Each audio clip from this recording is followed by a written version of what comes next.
নমস্কার সবাইকে। ইদানিং দেখতে পাই বিভিন্ন পোস্টে কিছু সত্যত্ব প্রকাশের রেফারেন্স নিয়ে আমাকে মেনশন দিচ্ছে, তাদের জন্য আজকে এই ভিডিওটি। গরুর পুরাণ আচারখণ্ড 95, 17, 18। এখানে দেখুন কি বলেছে।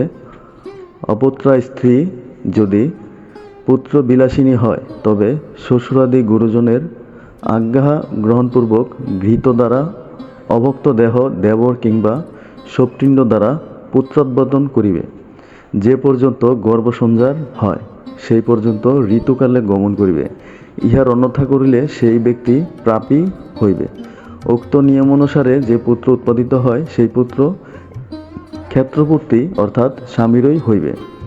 এখন দেখুন, আপনারা যে পুরাণটাকে মানছেন, এই পুরাণের এইরকম একটা শ্লোক আপনারা কিভাবে মান্য করেন? এখন কি আপনারা দাবি করবেন? আমরা কিভাবে বুঝবো যে আপনারা পুরাণের এইভাবে আপনারা জন্মগ্রহণ করেননি? সামনে আরও ভিডিও পেতে চাইলে অবশ্যই কমেন্ট করবেন। আপনাদের সবার সামনে তুলে ধরা হবে পুরাণের এইসব অমানবিক কিছু কার্যকলাপ।